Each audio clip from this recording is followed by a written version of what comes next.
السلام علیکم ورحمۃ اللہ وبرکاتہ۔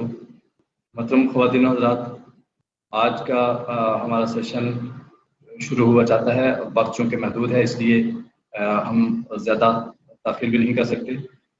جو تشریف لا چکے ہیں میں ان کے شکریہ کے ساتھ میں ارشد بیگ صاحب کا خصوصاً شکریہ ادا کروں گا کہ جنہوں نے آج کے سیشن کے لیے وقت دیا اور آپ تشریف بھی لا چکے اور سلائڈ شیئر بھی کر دی آپ نے۔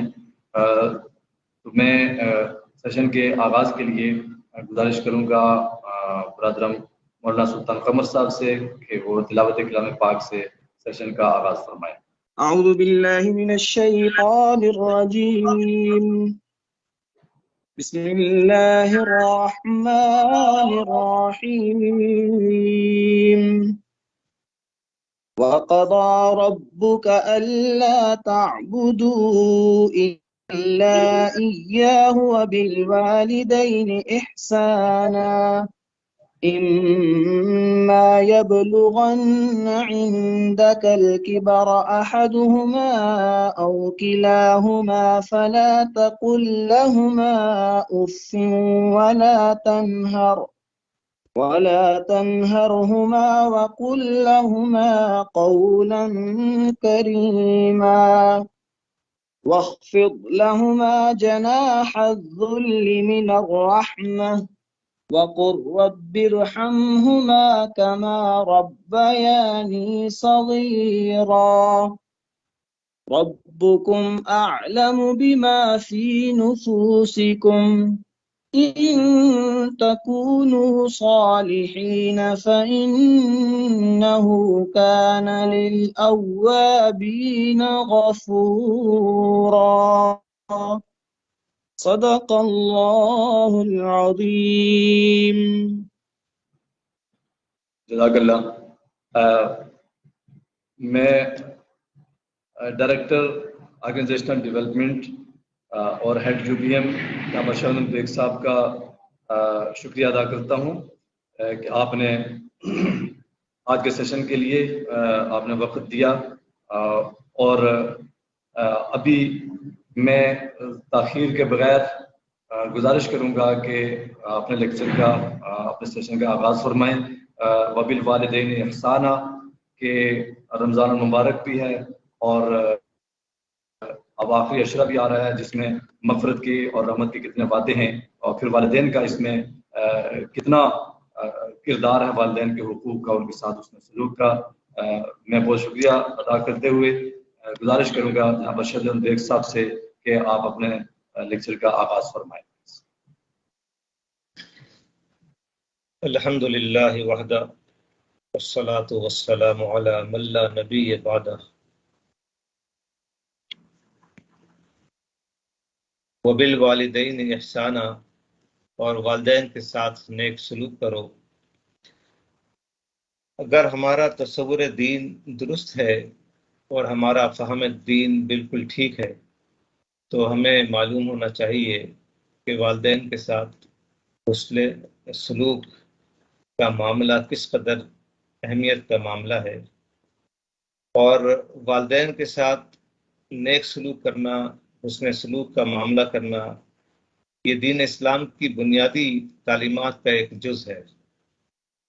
اور جس طرح اس وقت رمضان المبارک کا مہینہ ہے، رحمت کا عشرہ اس میں ہے، مغفرت کا عشرہ اس میں ہے، نار جہنم سے نجات کا عشرہ اس میں ہے، انسان اپنے رب سے رحمت کا طلبگار ہوتا ہے اور دعا کرتا ہے رب اغفر وارحم وانت خیر الراحمین، اور دعا کرتا ہے یا حی یا قیوم برحمتک استغیث۔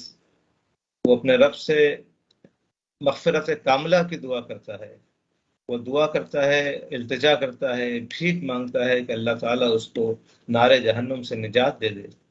لیکن اگر کسی فرد کا معاملہ یہ ہو کہ اس کے والدین اس سے ناراض ہوں، اس کے ماں باپ اس سے خوش نہیں ہوں، وہ اپنے والدین کا، ماں باپ کا حق ادا نہیں کر رہا ہو، تو اس کے بعد پھر وہ اپنے رب کی رحمت کا طلبگار ہو، اس کے بعد پھر وہ اللہ سے مغفرت کا طلبگار ہو، تو پھر یہ ایک بڑا اہم معاملہ ہے اور فہم دین کے اندر شاید کسی قسم کی کچھ کمی ہے۔ اس لیے اس مہینے کے اندر بھی اس تصور کی اہمیت کو ہمیں سمجھنے کی ضرورت ہے۔ ایک اور بات یہ ہے کہ اس وقت ہم دیکھتے ہیں کہ ایفیکٹو پیرنٹنگ کے عنوان سے کئی تربیت گاہیں اور کئی ٹریننگ پروگرامز چلتے رہتے ہیں جن کی اپنی ضرورت ہے، جن کی اپنی ایک اہمیت ہے، اور یہ بتایا جا رہا ہے کہ والدین اپنے بچوں کی تربیت کیسے کریں، ان کے پاس کیسی اسکلس ہونے چاہیے، ان کے پاس کون سی معلومات ہونی چاہیے کہ جس سے ان کے بچوں کی اچھی تربیت ہو سکتی ہے۔ لیکن یہ کوئی بتا نہیں رہا ایسے کہ بچوں کو اپنے والدین کے ساتھ کیسا سلوک کرنا چاہیے۔ وہ بچے چاہے وہ ٹین ایجرز ہوں، وہ بچے چاہے ان کی عمر 30-40 سال کی ہو، 50 سال کی ہو، جو ان کے والدین ہیں اور ان کی عمر 70, 80 اور 90 سال کی کیوں نہ ہو، لیکن اولاد کو اپنے والدین کے ساتھ کس طرح کا سلوک کرنا چاہیے، یہ اس پہ جو ہے وہ ہم بعض معاملات میں غفلت کا شکار ہوتے ہیں۔ تو ہم دیکھتے ہیں کہ قرآن مجید اس حوالے سے ہماری کیسی رہنمائی کرتا ہے۔ تو آج کے ہم نشست کے اندر انشاءاللہ ہم دیکھیں گے کہ اللہ کا حکم کیا ہے۔ یہ سلائیڈ آپ کو نظر آ رہی ہوگی، اور والدین کے ساتھ حسن سلوک کی اہمیت کیا ہے، اور اللہ نے کیسے اپنا جو حق بتلایا ہے اور پھر اس میں اور پھر حق والدین کا ذکر کیا ہے، اور پھر ہمیں کیا کام کرنے چاہیے، ہم اس پہ بھی انشاءاللہ بات کریں گے۔ جیسا کہ ابھی تلاوت ہوئی ہے اور سلطان صاحب نے اسی کا یہی تلاوت کی ہے سورہ بنی اسرائیل کی، تو ہم دیکھتے ہیں کہ اللہ سبحانہ وتعالیٰ کا حکم کیا ہے۔ اعوذ باللہ من الشیطان الرجیم وقضى ربك الا تعبدوا الا اياه وبالوالدين احسانا۔ وقضى ربك یعنی یہ اللہ تعالیٰ کے احکامات کی بات ہو رہی ہے، اب یہ رب کا حکم ہے۔ وقضى ربك اللہ نے، یہ تمہارے رب نے فیصلہ کر دیا ہے۔ قضا کہتے ہیں فیصلے کو، قاضی کہتے ہیں فیصلہ کرنے والے کو، اور قاضی القضا ہوتا ہے جو کہ چیف جسٹس ہوتا ہے۔ وقضى ربك تمہارے رب نے فیصلہ کر دیا ہے۔ کس بات کا فیصلہ کیا ہے؟ اللہ تعبدوا الا اياه، کہ تم عبادت نہیں کرو سوائے اس کے، یعنی اللہ کی ذات میں کسی کو شریک نہیں کرو، اس کی ذات میں، اس کی صفات میں کسی کو شریک نہیں کرو، الوہیت میں، ربوبیت میں کسی کو شریک نہیں کرو، کسی اور کو اللہ کے سوا معبود مت بناؤ۔ تو پہلا حکم، بنیادی حکم، تو پہلا فیصلہ، بنیادی فیصلہ اللہ سبحانہ وتعالیٰ جو اپنے بندوں کو بتا رہے ہیں وہ یہ ہے کہ اللہ تعبدوا الا اياه۔ آپ قرآن مجید پڑھیے تو قرآن میں جو انبیاء کی دعوت اور ان کا جو اسلوب کا ذکر ہے تو وہ کئی مقامات پر ہمیں نظر آئے گا کہ نبی اپنے قوم سے کہتے یا قوم اعبدوا اللہ ما لکم من الہ غیر، کہ اے میری قوم اعبدوا اللہ، اللہ کی عبادت کرو، اس کے سوا کوئی اور عبادت کے لائق نہیں ہے۔ تو پہلا جو حکم اللہ سبحانہ وتعالیٰ دے رہے ہیں وہ یہ ہے کہ اس کی ذات میں کسی کو شریک نہ کیا جائے، اسی کے آگے سر تسلیم خم کیا جائے، اسی کو معبود بنایا جائے، اسی کو الہ سمجھا جائے۔ اور پھر اس کی اہمیت کو یوں سمجھیں کہ اس کے ساتھ ہی آپ غور کیجئے وَبِالْوَالِدَيْنِ احسانا، کہ تم اللہ کی ذات میں کسی کو شریک نہیں کرو، اسی کی عبادت کرو، اور وَبِالْوَالِدَيْنِ احسانا، اور والدین کے ساتھ حسن سلوک کا معاملہ کرو۔ تو دیکھیے پہلا حکم اللہ سبحانہ وتعالیٰ نے اپنی ذات کے متعلق، اور پھر جو دوسرا حکم ہے، جو دوسرا فیصلہ ہے رب کا، وہ کیا ہے؟ وہ یہ ہے کہ تم والدین کے ساتھ حسن سلوک کا معاملہ کرو، نیک سلوک کرو۔ تو دیکھیے یہ جو اللہ سبحانہ وتعالیٰ کی ذات ہے، ہم سب جانتے ہیں، مانتے ہیں کہ اللہ خالق حقیقی ہے۔ اس کا مطلب بھی ہم کو پتہ ہے کہ خالق حقیقی کا مطلب یہ ہے کہ جو اللہ جو سبحانہ وتعالیٰ اس نے ساری کائنات کا وہ خالق ہے، سارے عالم کا وہ خالق ہے، وہ عالم انسانی کا بھی خالق ہے، عالم جنات کا بھی، عالم نباتات کا بھی، عالم جمادات کا بھی، عالم ارواح کا بھی، عالم ملائکہ کا بھی، یہ ساری کائنات کا خالق وہ ہے۔ لیکن دنیا میں انسان جو آیا ہے وہ اس اسباب کی دنیا میں وہ اپنے والدین، اس کا جو وجود ہے وہ اپنے والدین کے سبب ہے، ان کے وجود کے سبب ہے. تو جو ظاہری سبب ہے وہ اس کے والدین ہے. تو جہاں پہ خالق حقیقی نے اپنا حق یہ بتلایا ہے کہ اس کی ذات میں کسی کو شریک نہ کیا جائے، اس کے علاوہ کسی اور کی عبادت نہ کی جائے، تو ساتھ میں ہی وہ ان کا بھی حق بتلایا ہے جو تم کو دنیا میں لانے کا باعث بنے، وبالوالدین احسانا. اور یہ قرآن مجید میں کئی مقامات پہ ہے کہ جہاں پہ اللہ سبحانہ وتعالیٰ نے اپنا ذکر کیا کہ میری عبادت کی جائے، اور اس کے ساتھ ساتھ پھر والدین کا ذکر کیا. سورۃ الاحقاف میں ہے، سورہ عنکبوت میں ہے، وَوَصَّيْنَا الْإِنسَانَ بِوَالِدَيْهِ احسانا. اور یہ اللہ نصیحت کرتا ہے کہ ماں باپ کے ساتھ حسن سلوک کا معاملہ کیا جائے. اور جو سورہ لقمان ہے، آپ نے جو حکیم لقمان ہے وہ اپنے بیٹے کو نصیحت کرتے ہیں. بڑا پیارا ان کا انداز ہے، پیارا اسلوب ہے. قرآن نے اس کو کوٹ کیا کہ اعوذ باللہ من الشیطان الرجیم یا بنیا لا تشرک باللہ، اے میرے بیٹے اللہ کے ساتھ کسی کو شریک نہ کرو، ان الشرک لظلم عظیم، اور شرک جو ہے وہ بے شک بڑا ظلم عظیم ہے. ایک ظلم ہے شرک کرنا اللہ کی ذات کے ساتھ. اور اس کے بعد جو سورہ لقمان کے اندر اللہ سبحانہ وتعالیٰ نے یہ تاکید کی ہے کس چیز کی، وہ یہ کہ وَوَصَّيْنَا الْإِنسَانَ بِوَالِدَيْهِ احسانا، اور پھر اس کے بعد وَأَنِ اشْكُرْ لِي وَلِوَالِدَيْكَ، کہ تم میرا بھی شکر ادا کرو اور اپنے والدین کا بھی شکر ادا کرو. تو ہم دیکھیں گے کہ قرآن مجید میں کئی مقامات پر اللہ سبحانہ وتعالیٰ نے جہاں اپنے حق کی بات کی ہے اور اس کا حق یہ بتایا ہے کہ اس کی ذات میں کسی کو شریک نہ کیا جائے، اس کے ساتھ ساتھ ہی والدین کے ساتھ نیک سلوک کرنے کی بھی تاکید کی گئی ہے. صحیح بخاری کی ایک حدیث ہے کہ جس میں نبی کریم صلی اللہ علیہ وسلم سے ایک شخص نے پوچھا کہ حسن سلوک کے معاملے میں سب سے زیادہ اس کے اوپر کس کا حق ہے؟ اللہ کے رسول صلی اللہ علیہ وسلم نے ارشاد فرمایا کہ تمہاری ماں کا. پھر یہ سوال کیا، پھر جواب دیا تمہاری ماں کا، پھر یہ سوال کیا، پھر جواب ملا تمہاری ماں کا، اور اس کے بعد پھر جب سوال کیا تو اللہ کے رسول صلی اللہ علیہ وسلم نے ارشاد فرمایا کہ تمہارے والد کا، تمہارے باپ کا. اس حدیث سے یقیناً اس بات کی اہمیت واضح ہوتی ہے کہ ماں کا کتنا حق ہے. تو یہ جو وبالوالدین احسانہ ہے، والدین کے ساتھ نیک سلوک کرنا اور ان کے ساتھ اس نے سلوک کا معاملہ کرنا، اس میں ایک بات تو یہ سمجھنی چاہیے کہ جو ماں کا حق ہے وہ کیا ہے، یہ ہمیں پتہ ہونا چاہیے. ماں تو وہ ہستی ہے کہ جو اپنا حق نہیں مانگتی.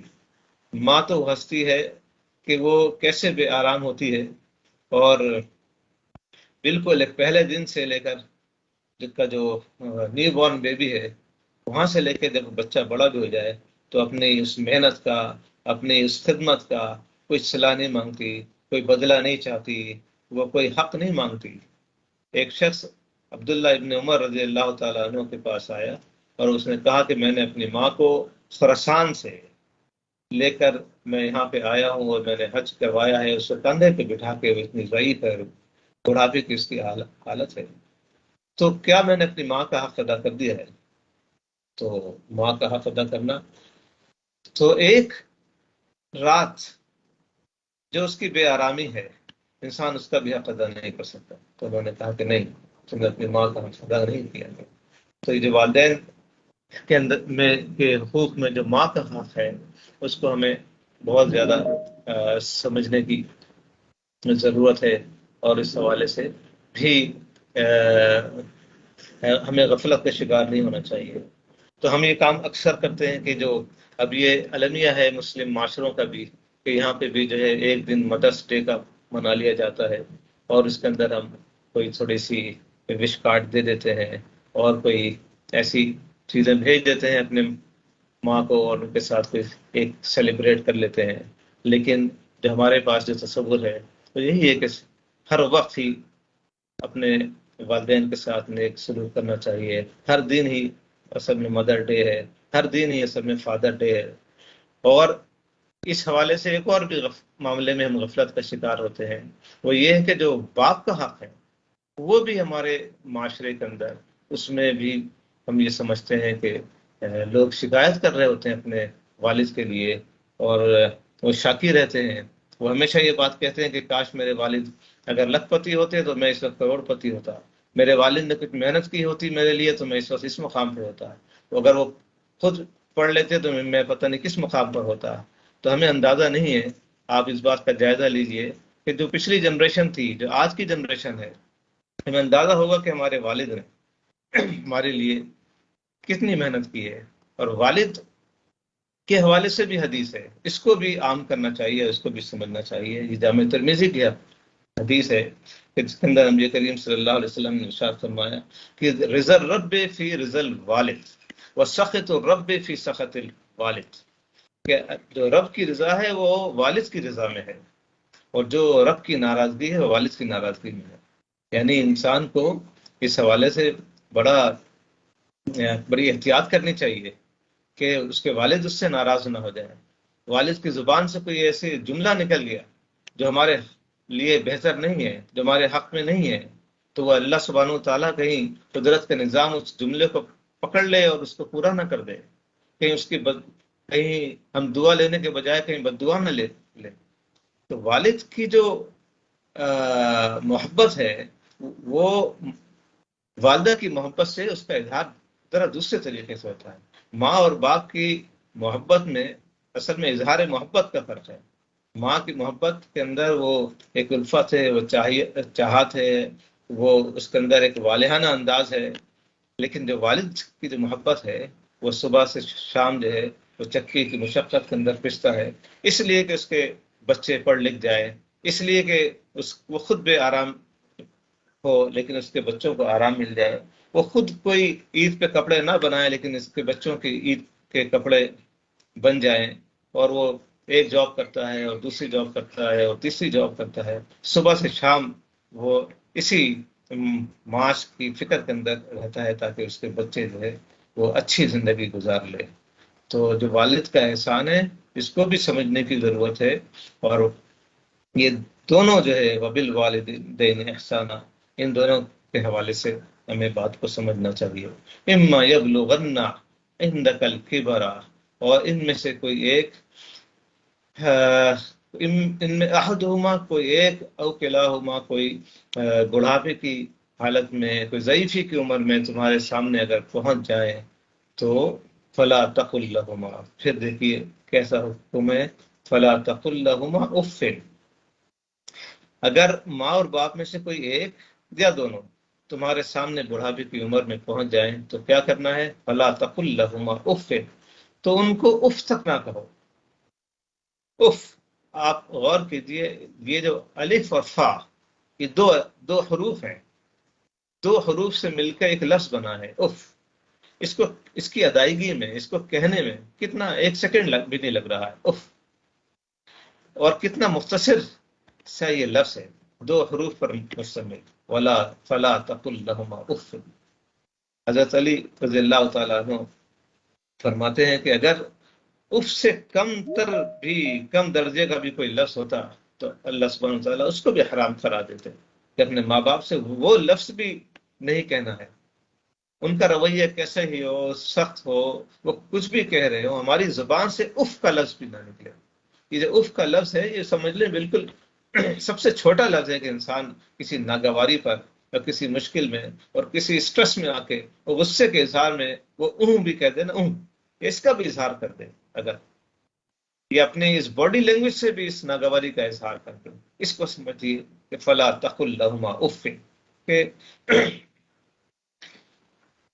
اپنے زبان سے اف بھی نہیں کہنا ہے. ولا تنہرہما، اور جھڑکنا بھی نہیں. بہت سارے لوگ اپنے والدین کو خود لیکچر سنانے شروع کر دیتے ہیں کہ آپ جو ہے کسی اور زمانے کے ہیں، پچھلے زمانے کے ہیں، اور آج کی دنیا کہاں پہ جا رہی ہے. یقیناً ہو سکتا ہے ہمیں کچھ بعض معاملات زیادہ پتہ ہوں گے، ٹیکنالوجی ہمیں زیادہ معلوم ہوگی، دنیا کے حالات ہمیں زیادہ معلوم ہوں گے، لیکن یہ جو جھڑکنا ہے، یہ جو ان کو بے وقت کر دینا ہے، یہ جو ان کو بے وقار کر دینا ہے، ولا تنہرہما، کبھی اکیلے میں کبھی سب کے سامنے، اس کی اجازت نہیں ہے. یہ احکامات ہیں، وقضا ربک کا بار بار ذہن میں لے کر آئیے. آغاز کیسا ہو رہا ہے؟ تمہارے رب نے فیصلہ کر دیا ہے تمہارے لیے کہ تم کو کیا کام کرنا ہے. فلا تقل لہما اف، اور اپنی زبان سے اف کا لفظ بھی نہیں کہنا ہے اور ان کو جھڑکنا بھی نہیں ہے. وقل لہما قولا کریما، اور ان سے کیسے بات کرنی ہے؟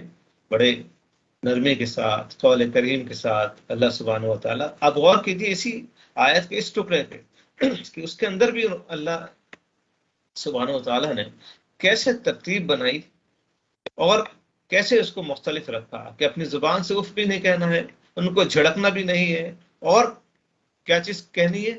کہنا بھی ہے تو قول کریم کہنا ہے. یعنی ہمارے پاس گنجائش بالکل نہیں ہے کہ اپنے ماں باپ کے ساتھ ہم زبان سے اور پوری باڈی لینگویج سے ہمارا استعمال کیسا ہونا چاہیے. ہماری پیشانی پہ کوئی بل نہیں آنا چاہیے، ہمارے چہرے پہ کوئی ناگواری کا ایسا کوئی آثار نہیں ہونے چاہیے.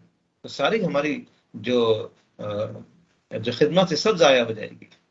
وَخْفِضْ لَهُمَا جَنَاحَ الذُّلِّ مِنَ الرَّحْمَةِ، اور یہ بھی آپ دیکھیے کہ اپنی زبان کے ساتھ ساتھ جو پورا رویہ ہے، یعنی شکر کے ساتھ، رحمت کے ساتھ، اور ان کے آگے بچھ کر رہو، جھک کر رہو، عاجزی کا اظہار کرو.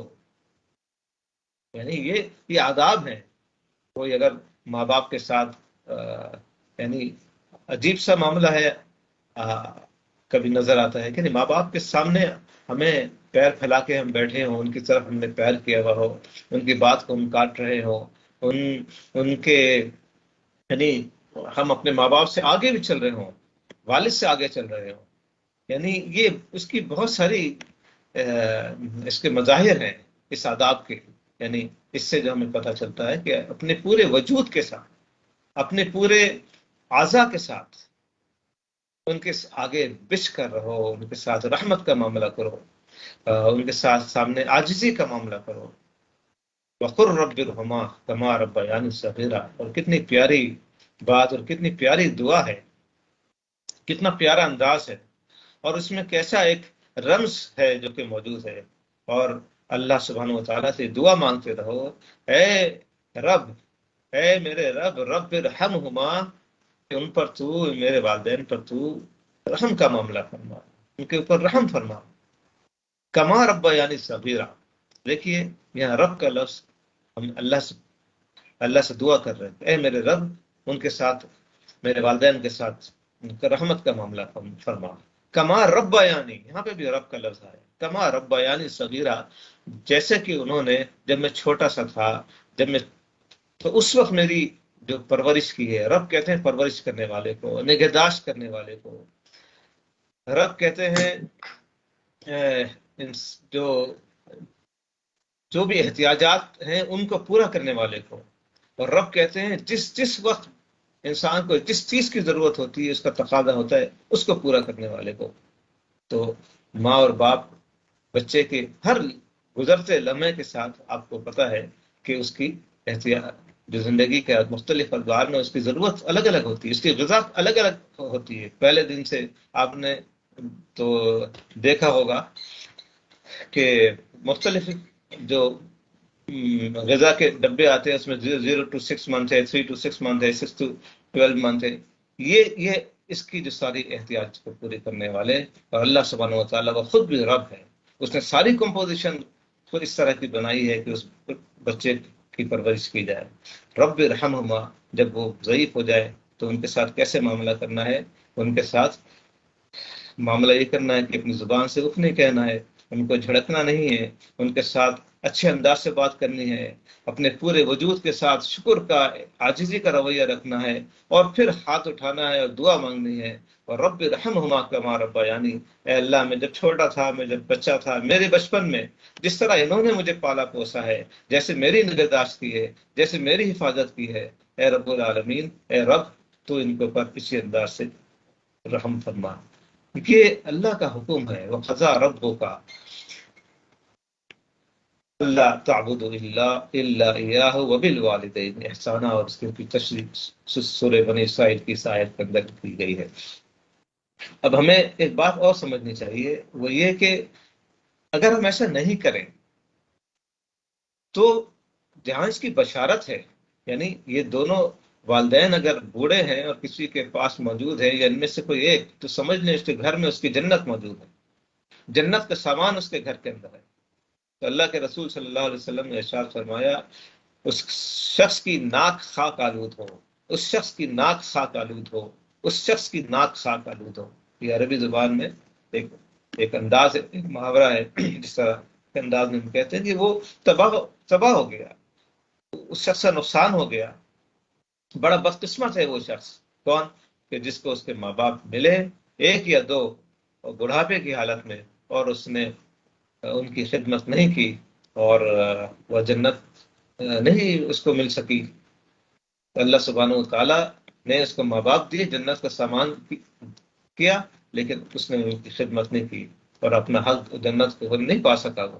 تو ایسا شخص کیسا ہے؟ بڑا بدقسمت ہے، ایسا شخص بڑا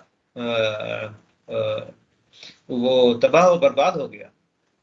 اور ایک اور بات یاد رکھنی چاہیے، اس پہ توجہ بھی رکھنی چاہیے کہ دیکھیے یہ جو ماں اور باپ کی نافرمانی ہے اس کی سزا دنیا کے اندر بھی مل کے رہتی ہے۔ تو یہ جو رحمت کا مہینہ ہے، جو مغفرت کا مہینہ ہے، رمضان جو نار جہنم سے نجات کا مہینہ ہے، ہم جہاں پہ اتنی عبادات کرتے ہیں اور تراویح پڑھ رہے ہیں، روزے رکھ رہے ہیں، تو یہ جو رحم کے رشتے ہیں ان کو جوڑنے کا جو حکم ہے، اور اس رحم کے رشتوں کی بنیاد کیا ہے؟ وہ تو والدین ہیں۔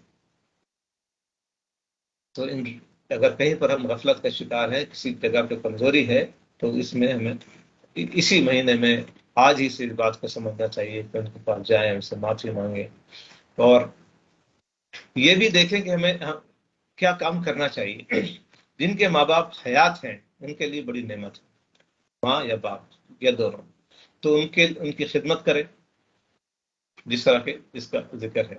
ایک اور چیز ہوتی ہے ہم احسان اور اطاعت، یعنی ایک ہے صرف بات کو ماننا، اور ایک یہ پورے دل کی رغبت کے ساتھ، دل کی آمادگی کے ساتھ، اللہ کے حکم کے ساتھ، پوری خوشی کے ساتھ ہم ان کا خیال رکھ رہے ہیں، ہم کوئی ایسی چیز کر رہے ہیں جس سے وہ خوش ہو جائیں، ان کے چہرے پہ جو ہے خوشی کے آثار ہو جائیں، وہ ہم کو دعا دے دیں، ہمیں ہاتھ اٹھائیں ہمیں دعا دیں، ان کی دواؤں کا خیال رکھنا، ان کی غذا کا خیال رکھنا، ان کو جو چیز پسند ہے اس کا خیال رکھنا، جو ان کو ناگوار ہے اس سے بچنا، یہ وہ بات ہے جو ہمیں سمجھنی چاہیے۔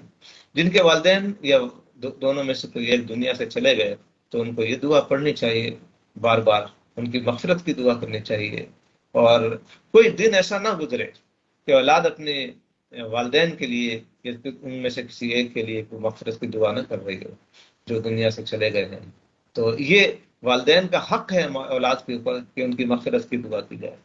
پھر یہ کہ جو نیک صالح اولاد ہے وہ خود ایک صدقہ جاریہ ہوتی ہے، یعنی ہم اپنے آپ کو ایک صحیح راستے پہ رکھیں اور اعمال صالحہ کرتے رہیں اور نیت ٹھیک رکھیں، اور اللہ سے دعا مانگیں کہ جو سارے میری زندگی ہے اور یہ ان کے لیے توشہ آخرت بنا دے۔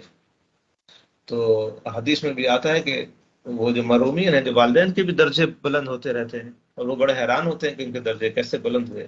تو انسان اگر دنیا کے اندر ان کو کوئی چیزیں دعائیں بھی بھیجتا ہے، ان کی مغفرت کے لیے دعا کرتا ہے، اور اس کے جو اپنے نیک اعمال ہیں وہ بھی ان کے لیے ایک صدقہ جاریہ ہے۔ آخری بات یہ، وقت زیادہ ہی ہو گیا ہے، آخری بات یہ کہ یہ جو آیات ہیں یہ سورہ بنی اسرائیل کی ہے، اور اس میں ایک بڑا اہم نقطہ ہے۔ یہ آیات مکی دور کے آخری حصے کی آیات ہیں، یعنی اب اس کے بعد مدینہ میں ہجرت ہونے والی ہے اور ایک نئے جو اسلامی سماج ہے اس کی تشکیل ہو رہی ہے، اس کی تعمیر ہوگی، ایک نئی ریاست کا قیام وجود میں آنا ہے۔ تو اللہ سبحانہ و تعالیٰ نے اس آخری دور میں وہ جو وقضا رب کا، تمہارے رب نے تمہارے لیے فیصلہ کر دیا ہے، اس کے بعد یہ 16-17 احکامات ہیں، اور اس میں پہلا حکم ہے اللہ تعبدوا الا ایاہ، اور دوسرا حکم ہے وبالوالدین احسانا۔ یعنی جو اسلامی سماج ہے، جو کوئی بھی اسلامک سوسائٹی ہے، اس کا جو معاشرہ ہے وہ کن بنیادوں پہ، وہ کن اہم اسے میجر کمپوننٹس کون سے ہوں گے، یہ جو پوری عمارت تعمیر ہونی ہے، اس کی فاؤنڈیشن کیا ہوگی اللہ سبحانہ و تعالیٰ نے آیات کے اندر بتائی ہے۔ یعنی ایسا نہیں ہے کہ کوئی اسلامی معاشرہ ہو اور وہاں پہ اولڈ ہاؤسز کھلے ہوئے ہوں، کوئی اسلامی سماج ہو وہاں پہ کسی نے بھی آئے دن خبریں آتی ہیں، مار دھاڑ کی خبریں آتی ہیں، قتل کی خبریں آتی ہیں، اور یہ تو جھڑکنے کی اور اف کی ہم بات کر رہے تھے، ان کو گھروں سے نکال دینے کی بات آتی ہے۔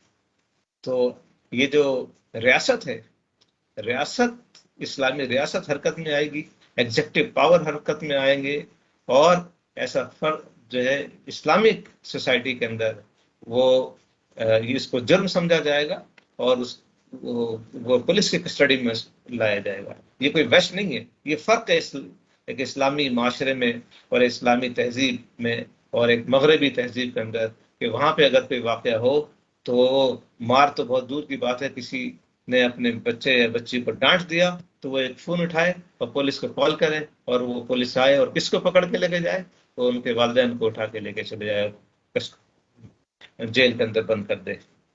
یہ ایک اسلامی معاشرے کی بنیاد بتائی جا رہی ہے ان آیات کے اندر، کہ اب جو ریاست قائم ہو رہی ہے اس کی جو فکری بنیاد کیا ہے، اس کی اخلاقی بنیاد کیسی ہوگی، اور اس کے جو آئین کی جو تشکیل ہے اس کے اندر اس کے اندر اس کا مقام کیسے ہوگا، وبالوالدین احسانہ کا، اور ابدیت کلی۔ یہ بات بھی بڑی سمجھنے کی ہے کہ ہم نے دین کو بعض اوقات ہم نے ٹکڑوں میں تقسیم کر دیا ہے۔ ادخلوا فی السلم کافہ، یہ ایک کامل بندگی ہے، تم پورے کے پورے دین اسلام میں داخل ہو گئے۔ تو ہماری نمازیں بہت اچھی ہیں، 5 وقت کی نمازی ہیں، اور ہمارے دیگر معاملات بھی بالکل ٹھیک ہے، لیکن حقوق جو بندوں کے حقوق ہے اس میں سب سے زیادہ جو والدین کے حقوق ہے، ہم اس میں غفلت کا شکار ہوتے ہیں۔ تو یہ ابدیت کلی کا کو یہ سمجھنا چاہیے کہ جو اللہ سبحانہ و تعالیٰ کی جو کامل بندگی ہے، جو مکمل بندگی ہے، جو دین کی کمپریہنسونیس کا جو تصور ہے، جو اس کی ابدیت کلی ہے، اس کا ایک اظہار، اس کا عکس ہے ایک وبالوالدین احسان۔ اللہ سبحانہ و تعالیٰ سے دعا ہے کہ اللہ ہمیں اپنے والدین کی خدمت کرنے کی توفیق عطا فرمائے، جو حیات ہیں وہ ہمارے لیے جنت کا سامان بنے، ہم ان کی خدمت کریں اور جنت کے حقدار ٹھہر جائیں۔ اور رب العالمین جو ہم میں سے ہمارے والدین میں سے جن کے بھی دنیا سے چلے گئے ہیں، اللہ سبحانہ و تعالیٰ ان کی مغفرت کاملہ فرمائے، ان کو اپنے جوار رحمت میں جگہ عطا فرمائے، اور ان کی ساری اگلی منزلوں کو آسان فرمائے، ان کی قبروں کو نور سے بھر دے، اور ان کی قبر کو جنت کے باغوں میں سے ایک باغ بنائے۔ اور ابھی بھی ہمارے رفاع میں جتنے بھی افراد ہیں اور ان کے والدین دنیا سے چلے گئے ہیں، ہم سب کے لیے ان کی دعا، ان کے لیے مغفرت کی، کامل مغفرت کی دعا کرتے ہیں۔ ہم سب کو اللہ سبحانہ و تعالیٰ جنت الفردوس میں اعلیٰ مقام عطا فرمائے۔ وآخر دعوانا الحمد للہ رب العالمین۔